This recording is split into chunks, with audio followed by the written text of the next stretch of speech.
오늘은 사람을 잃게 하는 세 가지 말투라는 제목으로 이야기를 나눠보도록 하겠습니다. 말투는 우리의 무의식과 의식의 반영이죠. 그래서 이 말투가 굉장히 중요하고 또 이 말투는 누적이 되면은 또 행동으로 나타날 수가 있기 때문에 사소한 듯 하지만 결코 사소하지 않다. 이 책의 저자들은 이야기를 하고 있습니다. 대부분 무의식 중에 나오는 말투는 우리의 인생을 완전히 바꾼다. 말투는 나와 내 주변 환경까지 영향을 미치는 큰 암시의 힘을 지녔기 때문이다. 간단하게 말투의 중요성을 이렇게 언급해 드렸는데요. 혹 이 방송을 들으시는 분들 가운데서 에이, 그 사소한 말투 하나로 어떻게 인생이 바뀌어? 이렇게 생각하시는 분이 그래도 있으실지 모르겠어요. 그래서 말투의 변화로 어떻게 인생이 바뀌었는지 곧 저자의 경험이기도 하거든요. 말투 하나로 의외로 잘 되기 시작했다. 저자의 경험담을 한번 보도록 하겠습니다. 세상에 말도 안 돼. 고작 말투 하나로 어떻게 인생이 바뀐단 말이야? 라고 의구심을 가질 수 있다. 사실 나야말로 말투의 암시 탓에 오랫도록 힘들었던 장본인이다. 직접 저자의 경험이었다는 거죠. 어릴 적 나의 말투는 난 안 돼 였다. 나의 어머니와 할아버지는 예의범절에 무척 엄하셔서 자만해서는 안 된다, 겸손해야 한다라고 항상 강조하셨다. 동양 문화 전반적으로 이러한 성향이 나타나는 것 같아요. 저희 한국도 물론이고요. 언제 어디서든 겸손해야 한다. 어릴 때부터 그 말에 짓눌려 살면서 겸손함은 서서히 비굴함으로 바뀌어갔다. 중요한 변화가 시작됩니다. 사실 난 안 돼 라고 하면서도 마음 한편으론 지금은 못났지만 언젠간 엄청난 재능을 발휘할 수 있으리라는 기대감을 가지고 있었다. 난 안 돼 라고 끊임없이 되뇌고 노력하면 언젠간 보통 사람 이상이 될 수 있을 거라고 믿었다. 왜 그런가요? 겸손은 미덕이기 때문에 나를 낮추면 그것이 언젠가 미덕으로서 작용을 해서 내가 더 나은 사람이 될 수 있을 것이다. 보통 사람 이상이 될 수 있을 것이다 생각했다라는 거죠. 그런데 그러던 어느 날 아버지가 사주신 장난감을 조립하고 있었다. 실수로 중요한 부속을 망가뜨렸는데 그 순간 마음 깊은 곳에서 이 말이 튀어났다라는 거예요. 난 안 돼. 계속해봤자 어차피 완성하기 글렀다는 생각에 결국 대충 끼워 맞추고 끝냈다. 그 모습을 또 지켜보던 어머니는 너란 애는 정말 뭐든 끝까지 제대로 하는 게 없구나 하며 혀를 끌끌 차셨다. 또 학교 숙제를 하다가 조금만 어려운 문제가 나오면 난 안 되라고 중얼거리며 의욕을 잃곤 했다. 사소한 말투가 축적이 되면서 장난감을 조립하는 데 영향을 미치고 이제 학업 전반으로 이게 계속 파생되는 거예요. 애꿎은 지우개 반만 뭉개며 어영부영 시간을 흘려보냈다. 당연히 어머니는 내가 공부를 안 한다며 혼내셨다. 악순환의 영속이죠.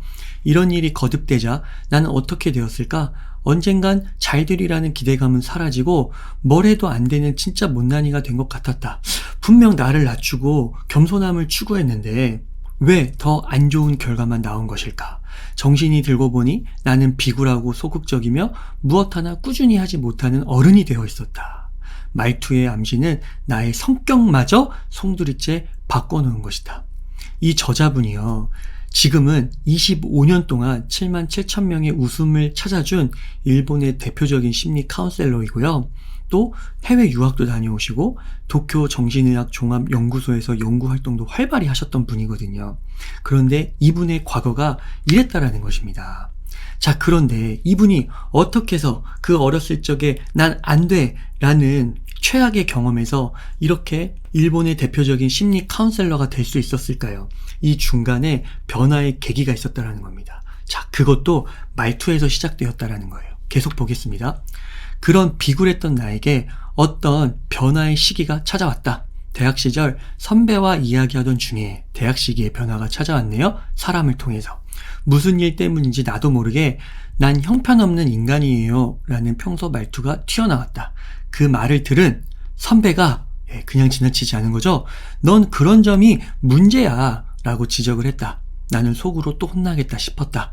형편없는 인간이라서 늘 혼나고 미움받는 거라고 생각했다. 그러니까 이 정도까지 왔으면은 이제 완전 자책의 끝판왕이죠. 나를 낮추고 비하와 굴종 같은 걸로 이제 가득 찬 인격이 돼버린 거예요. 근데 거기에 이제 브레이크를 선배가 거신 거죠. 상냥한 선배는 천천히 그 이유를 설명해 주었다.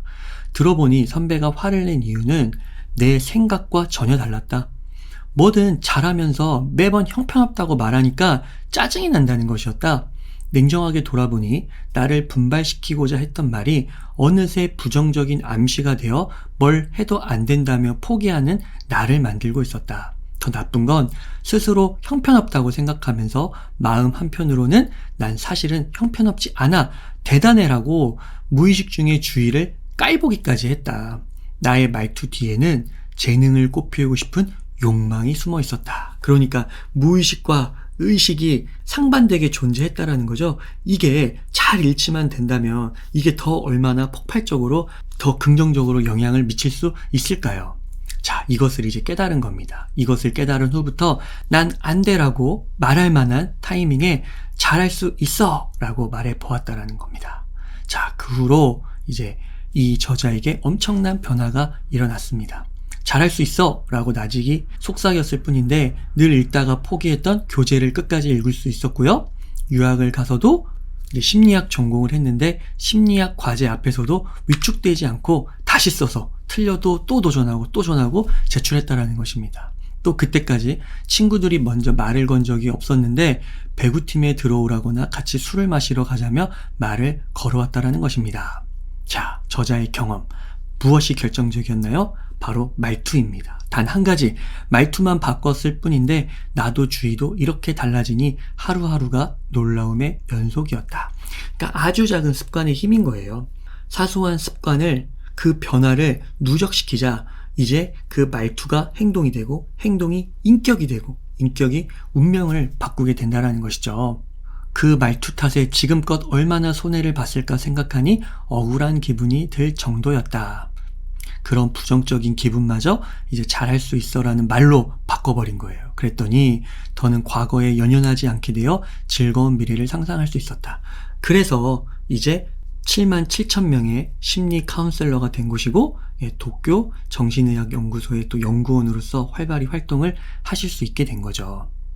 나도 모르게 사용하던 말이 암시를 걸어 나약한 나, 지나치게 예민한 나, 부정적인 나와 같은 내 모습을 만들어낸 것이다. 혹시 이 방송을 들으시는 분들 가운데서 나를 나약하다고 생각하시거나 지나치게 예민하다고 여기시거나 부정적으로 여기시는 분들이 있으면 꼭 말투를 점검해 보셨으면 합니다. 그래서 이 두 책에서는요, 이 말투의 중요성을 언급하면서 여러 가지 말투를 실제 직접 상담을 통해서 수천 명의 데이터를 통해서 부정적인 말투, 잘못 사용되고 있는 말투를 일일이 체크해 나가거든요. 그래서 그 중에서 저는 오늘 대표적으로 3가지를 한번 소개해 드리려고 합니다. 이 말투를 많이 쓰면은요, 주변에서 사람이 떠나가는 거예요. 그래서 사람을 잃게 하는 말투 3가지입니다. 그래서 이 3가지를 살펴볼 텐데, 먼저 들어가기에 앞서서 중요한 것은 뭐냐면요. 자, 이 말투를 사용하는 그 대화의 상황과 배경을 우리가 꼭 알아야 돼요. 그러니까 내가 자주 사용하는 그 말투가 비즈니스, 일하는 환경, 그러니까 예를 들면 뭐 회의할 때 많이 쓸 수도 있고, 아니면 이렇게 개인적으로 사적인 자리에서 쓸 수도 있잖아요. 근데 이 말투가 이 비즈니스 환경에서는 그래도 그럭저럭 괜찮을 수 있는데 이 1대1 사적인 자리에서 쓰면 안 된다라는 거죠. 그래서 중요한 건 그 대화가 이루어지는 그 배경을 우선 살펴봐야 한다라는 것입니다. 자, 근데 오늘 여러분들께 말씀드리는 이 사람을 잃게 하는 말투 3가지는요, 사적인 자리에서 쓰면 안 되는 말이에요. 그러니까 일적으로는 비즈니스, 일터에서는 다수가 참여하는 그런 회의에서는 간혹 쓸 수도 있다라는 것입니다. 그런데 1대1 그런 사적인 자리에서는 쓰면 안 된다라는 거. 자, 첫 번째는 뭐냐면요, 원래는 이라는 거예요. 원래는. 자, 일본의 통계 자료인데요, 원래 다 그런 거야 라고 말하는 사람이 있다면 비호감도가 65%에 이릅니다. 그런데 이 원래 다 그런 거야 이런 말투가 아니라 이렇게 바꾸는 거죠. 그러게 어떻게 하면 좋을까? 이렇게 표현을 바꾸면 호감도가 93%가 된다라는 거예요. 이 원래라는 말을 쓰는 게요, 왜 문제가 되냐면은 원래는 다 그런 거야 라고 이야기해버리는 순간 그 사람의 구체적인 맥락이 다 사라진다라는 거예요. 한 사람으로서의, 개인으로서의 스토리, 컨텍스트, 맥락이 다 사라진다라는 것입니다. 나 힘들어 하는 사람한테 원래 다 그런 거야 그래 버리면은 이제 그 상대방의 개인적인 맥락 이런 거를 들을 필요가 없게 되는 거죠. 그러니까 말한 사람의 입장에서는, 고민을 토로한 사람의 입장에서는 자신의 스토리, 컨텍스트가 다 무시되는 결과이기 때문에 이제 그 원래 이런 용어를 쓰는 사람과는 더 이상 대화를 하지 않으려고 한다라는 것이죠. 푸념을 늘어놓거나 고민을 털어놓는 사람이 바라는 것은 공감이라는 거예요. 공감이 first, 첫 번째로. 그래서 이렇게 말해야 된다라는 거죠. 원래 다 그런 거야가 아니라, 그러게 어떻게 하면 좋을까? 그러게, 이게 바로 공감의 포인트죠. 공감의 시작입니다. 자, A가 이렇게 말했습니다. 어떻게 해야 할지 모르겠다. 진짜 힘들어. 힘든 일을 어렵사리 입 밖에 꺼냈는데 일이란 게 다 그런 거야. 애 키우는 사람은 다 그렇지 뭐. 그런 고민은 누구나 해. 원래 그래. 같은 말로 쉽게 정리해버리면 기분 좋을 사람은 없다. 그래서 저자는 말해요. 이럴 바에는 차라리 조언을 하지 말라고요.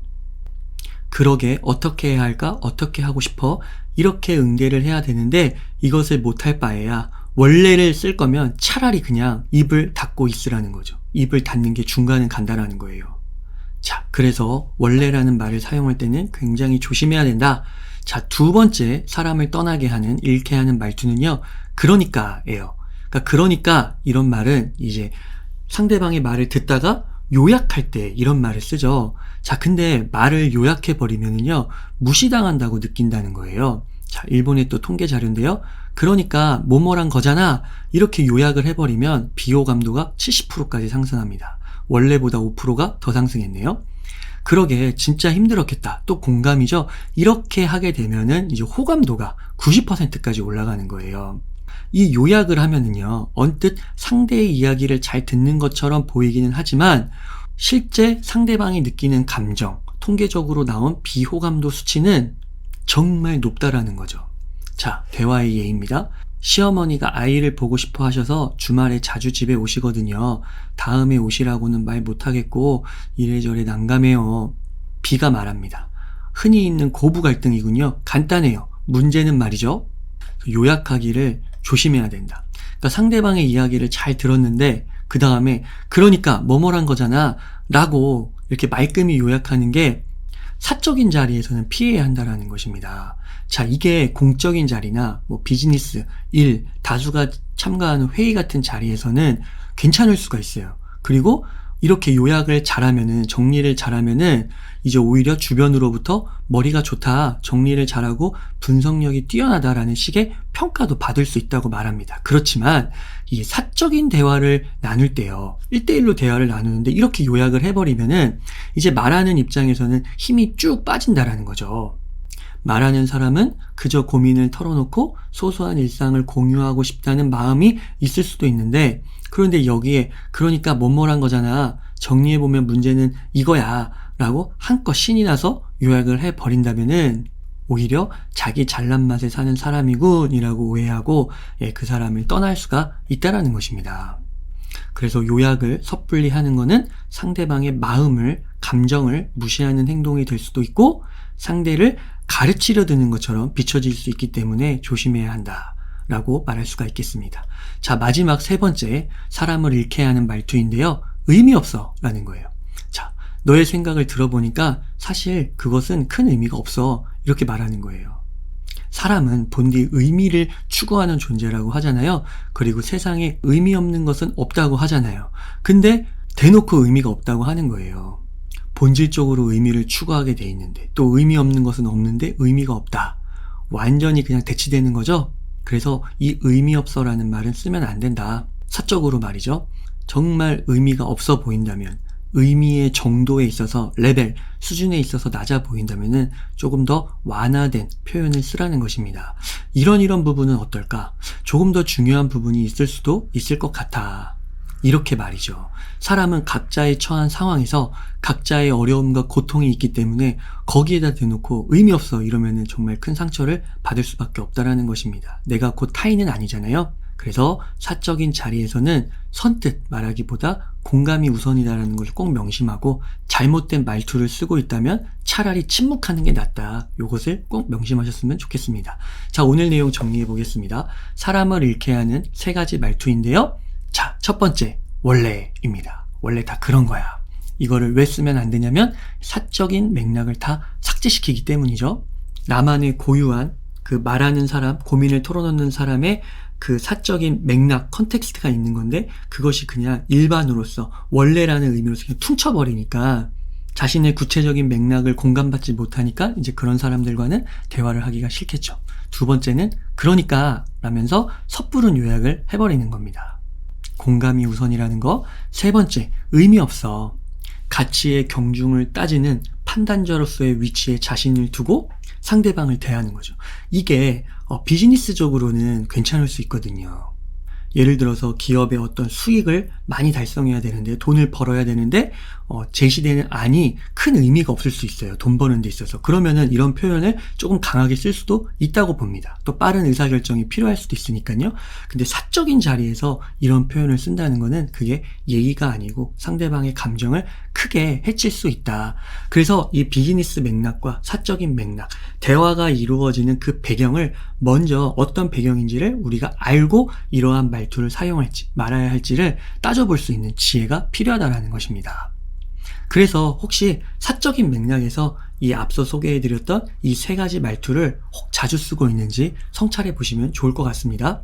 저를 돌이켜보면요, 저는 좀 섣부른 요약이 있었던 것 같아요. 특히 이제 아내와의 대화에서 조금 핑계를 대자면 비즈니스적으로 일적으로 막 바쁠 때 아내가 가정의 문제라든지 집안일, 육아, 친정, 외가 이러한 문제들을 이야기할 때 끝까지 경청하고 공감하기보다 섣부른 요약을 하는 것 같습니다. 근데 아내와의 관계는 비즈니스적인 게 아니라 사적인, 지극히 사적인 관계잖아요. 그래서 이 자리를 빌어서 깊이 반성을 하고요. 아내에게 깊이 많이 미안하다고 메시지를 전해봅니다. 오늘 방송을 들으시는 모든 분들이요, 모두 사람을 잃지 않고 좋은 사람 더 많이 가까이 하시기를 바라면서 오늘 웅이사의 하루 공부 여기서 마치도록 하겠습니다. 감사합니다.